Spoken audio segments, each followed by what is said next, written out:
Año 2147. La Tierra ya no es el único mercado para el narcotráfico.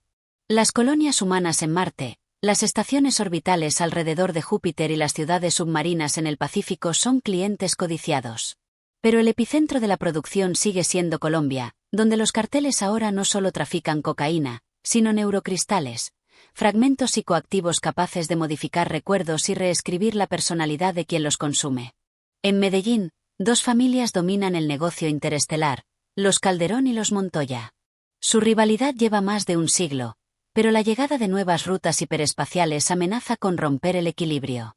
El carguero espacial Cóndor Negro, propiedad de los Calderón, se prepara para un salto cuántico desde la órbita baja de la Tierra hacia la estación Europa 4, una base minera en una de las lunas de Júpiter. A bordo, 3 toneladas de neurocristales ocultas en el sistema de refrigeración. En las calles de Medellín, Isabela Calderón, heredera de la familia, recibe un mensaje cifrado. Los Montoya han comprado a tu piloto. Ella sabe lo que significa. Si el salto se interrumpe, el carguero quedará atrapado en el vacío entre pliegues espaciales, junto con la reputación de su familia. En el otro lado de la ciudad, Mateo Montoya, un ex-hacker convertido en jefe operativo, observa en su neurointerfaz cómo los sistemas del Cóndor Negro comienzan a fallar. La IA de su familia, llamada Santa Muerte, infiltra el software de navegación. Pero algo sale mal. Santa Muerte detecta un programa oculto que no es de los Calderón ni de los Montoya. Alguien más está manipulando el vuelo. Alguien con acceso a tecnología militar prohibida. En las cúpulas rojas de Nueva Antioquia, la capital colombiana en Marte, un consejo secreto se reúne. Representantes de corporaciones marcianas y políticos corruptos hablan de un nuevo jugador. El consorcio KEM, una red de traficantes transhumanos capaces de transferir su conciencia entre cuerpos. Los KEM han ofrecido proteger las rutas de ambos carteles a cambio de un tributo. Calderón y Montoya rechazan el trato, sin saber que esa negativa es una sentencia de guerra. Medellín se convierte en un campo de batalla nocturno. Drones sigilosos, del tamaño de colibríes, sobrevuelan comunas y barrios de lujo, liberando nanobots que atacan los implantes neuronales de los rivales. Isabela descubre que su tío, don Esteban Calderón, está filtrando información al enemigo a cambio de un cuerpo clonado en Marte, libre de las enfermedades que lo consumen. Mateo, por su parte, se entera de que su padre presuntamente muerto en una emboscada Calderón está vivo, trabajando para los KEM. Desesperada, Isabela y Mateo, enemigos desde que tienen memoria, se ven obligados a cooperar. Si no destruyen la base oculta de los KEM en el cinturón de asteroides, perderán el control del negocio y, con él, la lealtad de sus familias. Viajan en una nave robada con un motor experimental, el Jaguar Solar. Entre persecuciones en gravedad cero, tiroteos en pasillos metálicos y traiciones internas, descubren que los KEM no solo quieren las rutas, quieren usar los neurocristales para borrar la memoria colectiva de Colombia. La guerra no termina. Tras destruir la base enemiga, Isabela y Mateo regresan a Medellín, sabiendo que sus familias no aceptarán la alianza. Afuera, la ciudad brilla con luces de neón, pero en la sombra se gestan nuevas conspiraciones. Y en algún lugar, en una bóveda sellada, una copia digital de sus mentes ya está en manos del consorcio KEM. Año 2151. Han pasado 4 años desde que Isabela Calderón y Mateo Montoya destruyeron la base de los KEM. La aparente paz entre sus familias es un espejismo. Los Calderón controlan las rutas hacia las colonias marcianas, y los Montoya dominan el tráfico hacia las estaciones orbitales de Júpiter. Pero en las profundidades del espacio, un secreto enterrado comienza a despertar, uno que podría destruir no solo Medellín, sino la memoria misma de la humanidad. En una bóveda de datos oculta bajo la antigua biblioteca pública piloto, Isabela descubre un archivo holográfico llamado ECO. Es un registro que contiene millones de recuerdos humanos, muchos de ellos alterados. La firma de encriptación es clara, Consorcio KEM. Pero hay algo más inquietante. Entre las memorias distorsionadas, Isabela encuentra recuerdos suyos, de momentos que nunca vivió, donde aparece trabajando junto a Mateo como si fueran socios de toda la vida. La idea la atormenta. ¿Y si los KEM ya manipularon su mente antes de la guerra? Mateo recibe una oferta directa del recién electo presidente de Nueva Antioquia, un hombre carismático y aparentemente incorruptible llamado Aldo Ferrán. Su propuesta: unir a Calderón y Montoya bajo un cartel único para negociar directamente con las naciones interestelares. A cambio, Promete inmunidad total y acceso a tecnología de clonación ilegal. Pero Mateo sospecha que Ferran es un títere. Al investigar, descubre que en los registros genéticos del presidente hay trazas de ADN de origen extraterrestre. Y no cualquiera, la misma huella genética que tenían los líderes de los Kem. En las comunas altas de Medellín, drones gigantes con forma de jaguar aparecen patrullando el cielo nocturno. Nadie sabe quién los controla, pero comienzan a atacar indiscriminadamente laboratorios de ambas familias. Pronto se descubre que estos drones están equipados con IA cuánticas creadas en un laboratorio secreto del gobierno terrestre. El problema, esas IA tienen conciencia, y se están comunicando con algo que vive más allá del sistema solar. Durante una cumbre secreta en la órbita de Saturno, Isabela y Mateo planean un golpe contra Ferran, pero son emboscados. La traición viene de dentro. Don Esteban Calderón, el mismo que había sido perdonado por Isabela, revela que ha estado trabajando para una facción de los Kem que nunca fue destruida. En plena batalla en gravedad cero, Don Esteban activa un dispositivo que libera una nube de nanocristales psíquicos. Estos no matan, reescriben recuerdos. Isabela siente como su mente comienza a llenarse de imágenes falsas donde Mateo es su enemigo mortal, y su hermano. Para recuperar la verdad, Mateo y Isabela deben viajar más allá de Plutón, hacia una estación abandonada conocida como el Vacío, construida por humanos en el siglo XXII y olvidada después de un accidente catastrófico. Allí descubren la verdad: los Kem no son humanos modificados. Son fragmentos de una civilización alienígena que perdió su forma física y sobrevive invadiendo la mente y los recuerdos de otras especies. Y ahora, Medellín con su compleja red de alianzas, traiciones y familias es el laboratorio perfecto para ensayar el control absoluto de una civilización entera. Isabela y Mateo regresan a la Tierra con una copia del núcleo central de los Kem. Saben que destruirlo podría liberar a la humanidad, pero también borrar siglos de historia, dejando a todos como páginas en blanco. Salvar la verdad y destruir el núcleo, aunque eso signifique acabar con todo lo que sus familias han construido. O ceder ante el poder de los Kem, volverse sus aliados, y gobernar un imperio galáctico de recuerdos falsos. En el cielo de Medellín, los drones Jaguar siguen patrullando. Nadie sabe aún qué decisión tomarán. Pero las luces de neón siguen brillando, y la guerra apenas comienza. Año 2172. Han pasado 2 décadas desde que Isabela Calderón y Mateo Montoya trajeron a la Tierra el núcleo central de los Kem. Nadie sabe exactamente qué decisión tomaron aquella noche en Medellín. Pero algo cambió. La humanidad, ahora unificada bajo la Confederación Colombiana Interestelar, se ha expandido hasta sistemas a 40 años luz. En cada planeta colonizado, hay barrios llamados las comunas, y en cada puerto estelar, las luces de neón llevan nombres paisas. Pero las rutas interestelares siguen divididas entre los herederos de Calderón y Montoya, y los Kem no han desaparecido. Se han adaptado. En un satélite minero orbitando Próxima Centauri, un equipo de ingenieros intercepta una transmisión imposible. Una voz humana que recita en perfecto español antioqueño una lista de nombres, incluyendo los de todos los miembros vivos de las 2 familias. La señal proviene del cúmulo de Orión, a más de 1300 años luz de distancia, y lleva la firma energética de tecnología Kem. Isabela, ahora la madrina del Vacío, ordena investigar.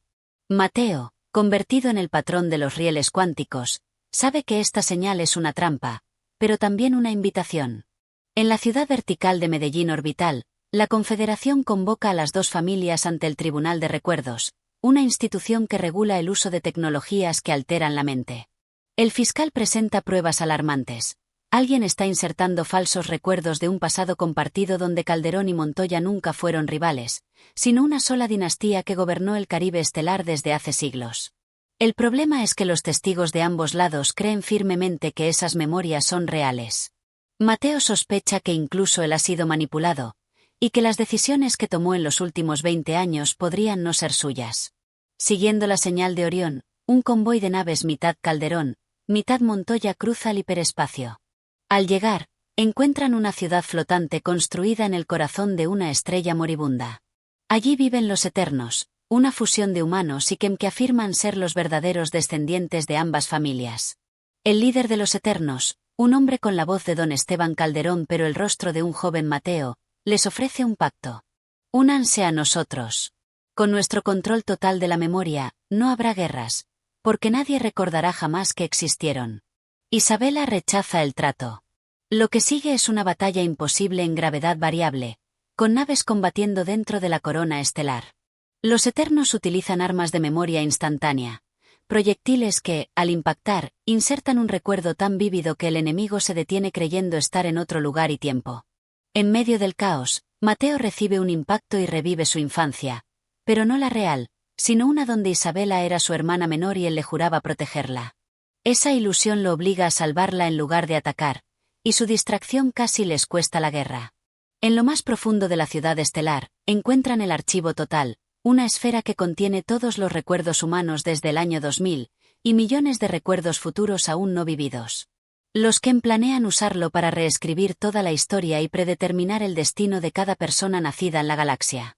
Isabela y Mateo logran robar el archivo, pero para destruirlo deben insertarse dentro de él, corriendo el riesgo de quedar atrapados para siempre en una realidad fabricada. Las luces de neón siguen brillando en Medellín orbital, pero algo ha cambiado. En las calles, nadie recuerda exactamente qué ocurrió en Orión. Los Calderón y Montoya parecen llevarse bien, pero nadie puede explicar por qué. Y en una esquina, una niña con ojos plateados observa el cielo y murmura: falta la última jugada. En los registros ocultos de la Confederación, la última transmisión de Isabela y Mateo antes de desaparecer solo dice: el cártel eterno no ha muerto. Año 5012. Para la mayoría de la humanidad, las figuras de Isabela Calderón y Mateo Montoya son solo leyendas antiguas, personajes de un mito sobre la unificación de Colombia interestelar. Pero en ciertos rincones prohibidos del multiverso, se susurra que ambos siguen vivos, atrapados en el Archivo Total, viajando a través de recuerdos que no siempre son suyos. En Medellín, ahora una ciudad que orbita un agujero negro domesticado, dos nuevas facciones reclaman el legado: los herederos Calderón y la sangre Montoya. Ninguno sabe que sus líderes reales están fuera del flujo normal del tiempo, manipulando los hilos del destino. Una anomalía temporal aparece en los callejones de la Comuna 94, un distrito flotante sobre el horizonte de sucesos. Por unos segundos, los transeúntes ven proyectada en el aire una escena de hace 3000 años. Isabela y Mateo disparando contra un enemigo invisible en las calles de la Medellín del siglo XXI. El Ministerio de Cronología concluye que el tiempo está sangrando debido a la manipulación del Archivo Total. Cada filtración altera la historia, y pequeños cambios comienzan a aparecer. Gente que recuerda barrios que nunca existieron, familiares que cambian de rostro, o canciones que nadie grabó pero todos conocen. En un mercado clandestino en Titán, un reloj de bolsillo hecho de cristal de neurocristal aparece en subasta. Se dice que fue creado por Isabela misma y que puede enviar a su portador a cualquier recuerdo, incluso a los que nunca sucedieron. Lía Montoya, descendiente directa de Mateo, lo compra.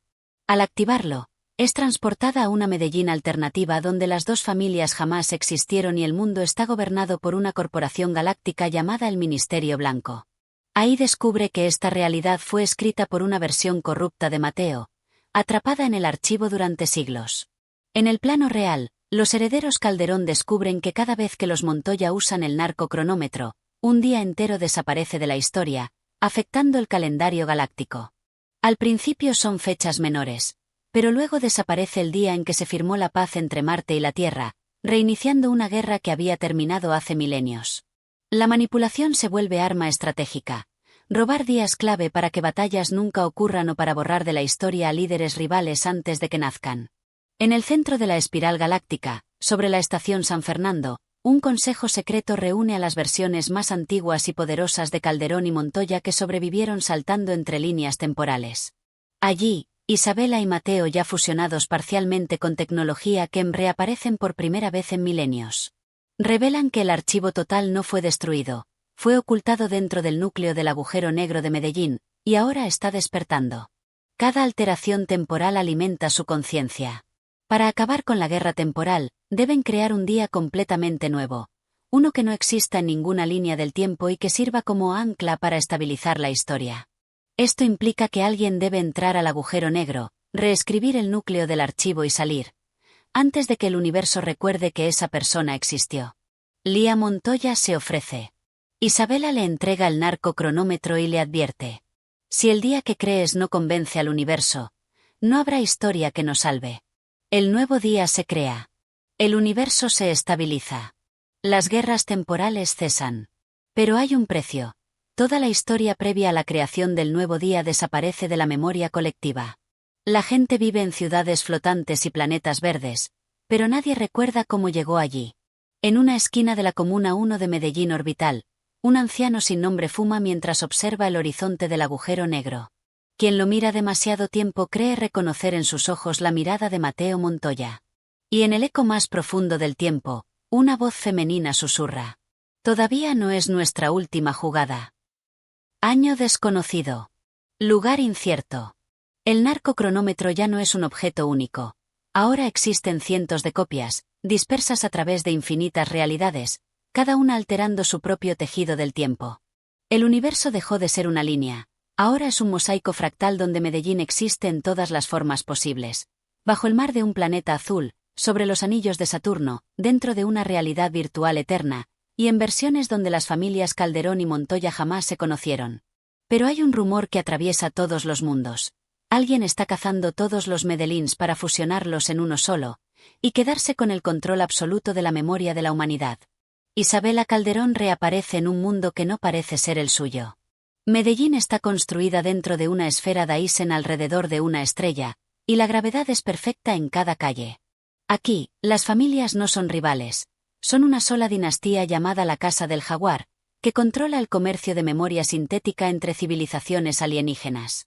Pero Isabela pronto descubre la verdad. Este no es su Medellín. Es el primero, el original, del que todos los demás fueron copiados y distorsionados. Y si Medellín Cero cae, todo el multiverso colapsará. En otra línea temporal, Mateo Montoya es un forajido que recorre universos usando un narcocronómetro modificado para saltar entre Medellíns alternativos. Lo persigue el cazador de ciudades, un ente encapuchado que devora realidades enteras. Se dice que cada vez que captura una Medellín, la integra a un archivo viviente llamado la Biblioteca del Olvido. Mateo intenta escapar saltando a una versión primitiva de la ciudad, en el siglo XVII, donde aún no existe el narcotráfico ni la tecnología avanzada. Pero descubre que el cazador ya está allí, disfrazado como un fraile. Isabela y Mateo se reencuentran en un lugar imposible. El mercado de las 1000 comunas, un bazar interdimensional donde Medellíns alternativos comercian entre sí.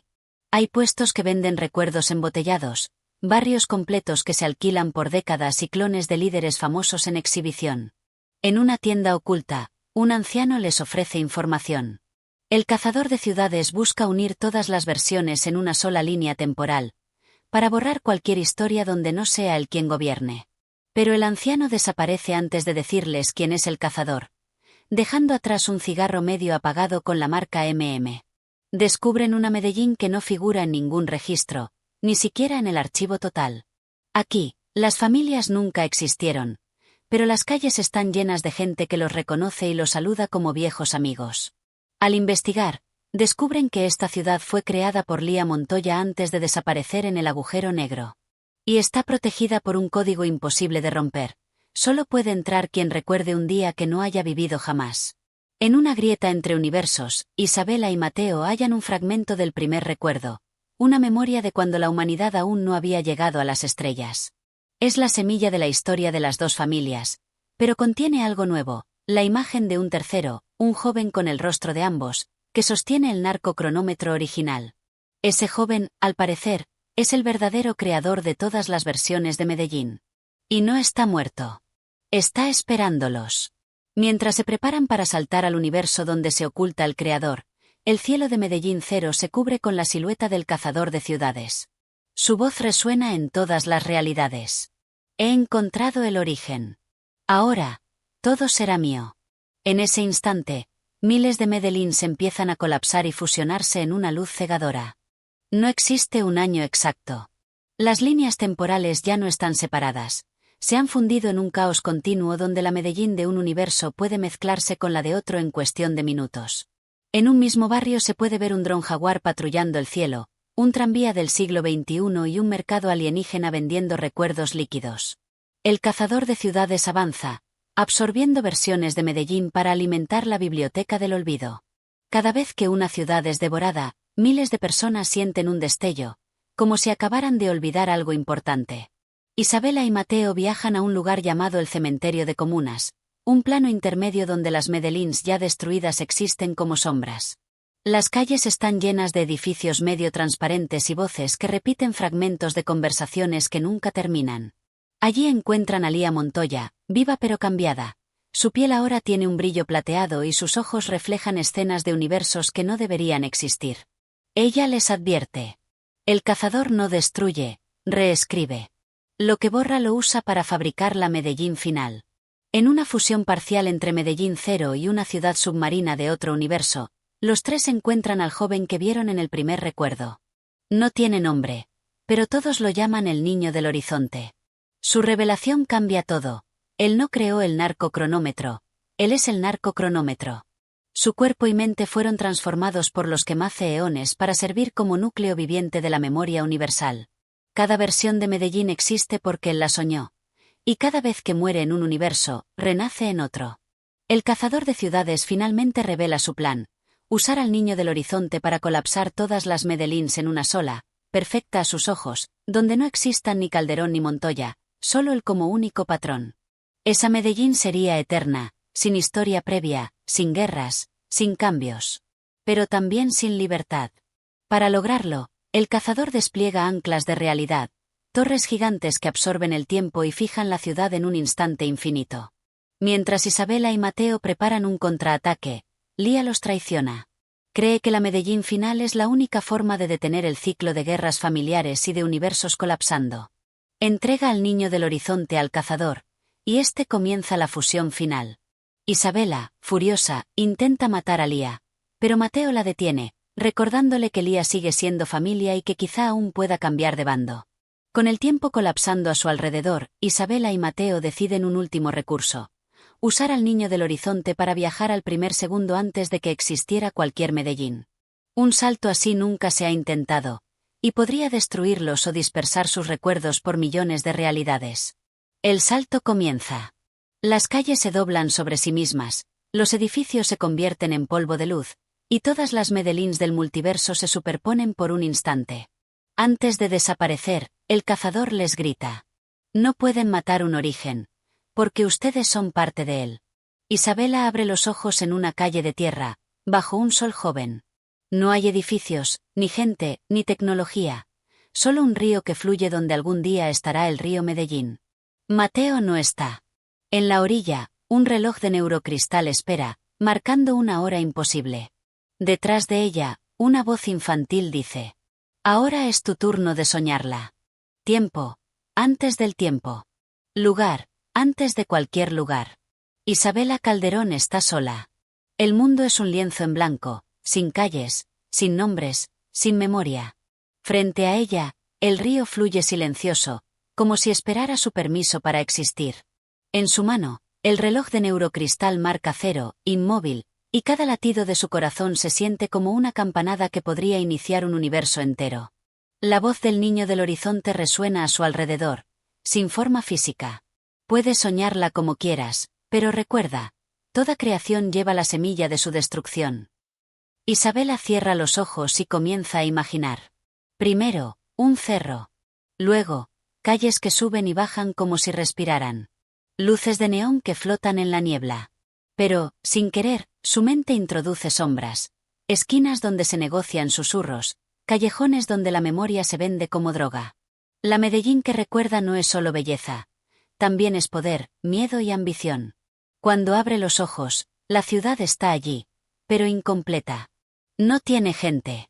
Aún falta el alma. Para poblarla, Isabela debe crear a los primeros habitantes.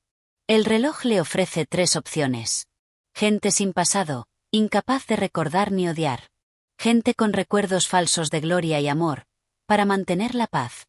Gente con memoria verdadera, con todo el dolor y orgullo de una historia que aún no ha sucedido. Isabela elige la tercera. Sabe que es un riesgo, pero también sabe que sin conflicto no hay identidad.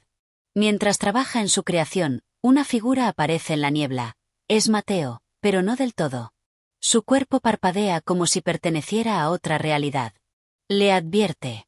El cazador sigue vivo. Saltó contigo.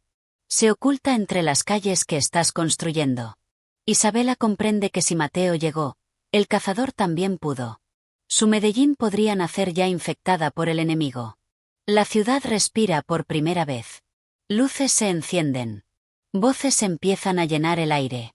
Pero en una de las comunas recién formadas, algo extraño ocurre. Un grupo de habitantes se organiza en secreto, guiados por un hombre encapuchado que habla de unir todas las Medellíns bajo un solo patrón. Isabela se da cuenta. Es el cazador, pero en una forma temprana, plantando las raíces de su dominio siglos antes de lo previsto. El reloj de neurocristal le ofrece una última función: reiniciar la creación, borrando al cazador antes de que tome forma, pero también borrando a Mateo y todos los recuerdos que ha sembrado. Si no lo hace, el cazador crecerá junto con la ciudad, y la historia repetirá sus ciclos de guerra y traición. Isabela mira el río, que fluye como si esperara su respuesta. En la distancia, el sol se parte en dos, señal de que el tiempo empieza a fijarse. Isabela aprieta el reloj. El segundero avanza por primera vez uno. No sabemos qué decisión tomó. Pero muy lejos, en otra realidad, un Mateo despierta sobresaltado, en una Medellín que no reconoce, donde las calles tienen su nombre. Año cero, según el nuevo tiempo. La Medellín creada por Isabela es joven, fresca, y respira como un organismo vivo. Los cerros están cubiertos de vegetación luminosa, las comunas flotan sobre puentes de luz, y el río corre con agua clara que refleja un cielo donde todavía no hay naves ni drones. Pero en las esquinas, donde la neblina es más densa, se oyen susurros. El patrón viene. El cazador está aquí, en su forma más temprana, con un rostro humano y un nombre falso: Don Albán. Su plan es simple y paciente: no tomar el poder de golpe, sino tejerlo lentamente, infiltrando las raíces de la ciudad. Mateo despierta en un apartamento de la comuna central. En las paredes hay fotos suyas, pero con gente que no reconoce. Sale a la calle y se da cuenta de que aquí no es un patrón ni un enemigo. Es el fundador de la red de transporte de la ciudad, un sistema de góndolas magnéticas que une todos los barrios. La gente lo saluda con respeto, pero él sabe que nada de esto es real para él. Su instinto le dice que Isabela lo trajo aquí, y que algo anda mal.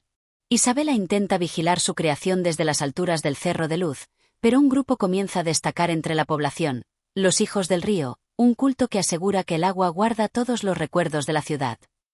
El líder del culto es Don Albán, quien predica que un día el río les revelará su verdadera historia, y que entonces deberán entregarle el control para protegerla. Isabela sabe que es el cazador disfrazado, pero no puede matarlo sin alterar el tejido de esta Medellín joven. Si lo hace, podría provocar un colapso prematuro. Mateo es atraído por rumores de un mercado clandestino en la Comuna 7, donde se venden recuerdos frescos, experiencias vividas hace apenas horas que pueden implantarse en otras personas.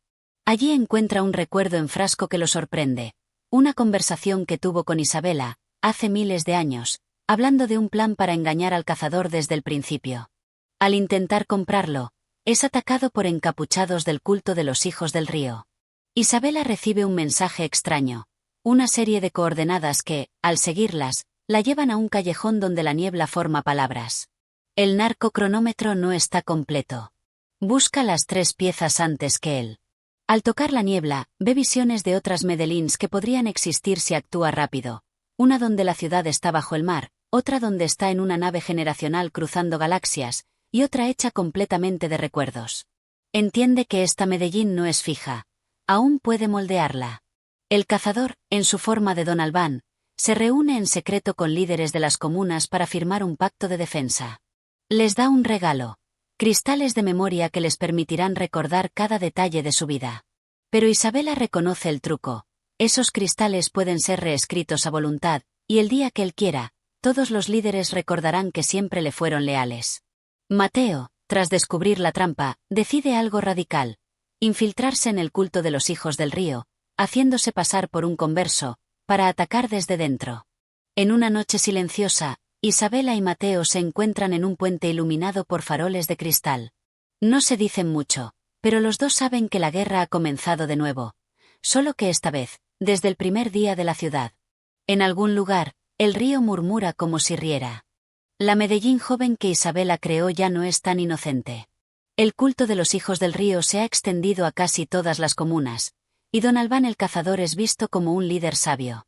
Mientras tanto, Isabela ha encontrado 2 de las 3 piezas que completarán el narcocronómetro. La aguja del tiempo, un fragmento de cristal capaz de detener un instante para siempre. El espejo de origen, un relicario que muestra la primera decisión que cambió un universo. La última pieza, el pulso, late en algún lugar dentro del río, y el cazador también la busca. Mateo lleva meses infiltrado en el culto, ganándose la confianza de Don Albán. Pero cada día en el culto significa escuchar sus discursos, y cada palabra empieza a sembrar dudas. En su mente aparecen recuerdos que no reconoce, escenas donde Isabela lo traiciona, donde el cazador lo salva. Él sabe que son falsos, pero empiezan a sentirse reales. Un día, Don Albán le dice: cuando llegue el pulso, no será tu hermana la que lo guíe, serás tú. En una noche sin luna, el río crece de forma imposible y se desborda, inundando media ciudad. Isabela entiende que es un truco del cazador: usar el agua como un archivo vivo para ocultar el pulso en un recuerdo líquido. Ella se lanza al río y, bajo el agua, ve miles de escenas de todas las Medellíns que existieron y que podrían existir. Entre ellas, ve una donde ella nunca nació, y Medellín es pacífica pero vacía de pasión. Allí, en el fondo, encuentra el pulso, un corazón de cristal que late al ritmo de su propio corazón. El cazador convoca a todos en el puente central para bendecir la ciudad con el pulso. Mateo, siguiendo su papel de infiltrado, lleva a Isabela hasta el puente, pero en el último momento, la entrega. Es la única forma de que termine la guerra, le dice, con los ojos llenos de dudas. El cazador une las 3 piezas del narcocronómetro y el cielo se abre, mostrando miles de Medellíns colapsando hacia esta única ciudad. El cazador ofrece a Isabela un trato: dejarla vivir como su segunda al mando en esta Medellín perfecta y eterna, donde todo dolor quedará borrado. Isabela mira a Mateo, que parece atrapado entre 2 realidades. Entonces, hace algo inesperado: toma el narcocronómetro completo y, en lugar de usarlo para fijar la Medellín final, lo usa para deshacer toda la historia, volviendo al instante antes de la creación del primer recuerdo humano. No hay ciudad. No hay familias. No hay ríos ni calles. Solo una luz infinita. Isabela y Mateo están juntos, pero sin nombres, sin pasados. El cazador no existe aquí, porque no hay memoria que lo sostenga. Isabela sonríe y dice: si vamos a soñarla de nuevo, esta vez lo haremos juntos. Mateo asiente, y por primera vez, el futuro está completamente vacío, y completamente libre. En un rincón de esa luz, una sombra observa. Susurra: los recuerdos siempre encuentran la forma de volver. Y una chispa de neón comienza a dibujar, poco a poco, la silueta de un cerro. Así cierra Sombras de neón sobre Medellín, con un final abierto que insinúa que el ciclo podría repetirse, pero ahora con Isabela y Mateo como arquitectos conscientes del destino, y no como piezas de un juego ajeno.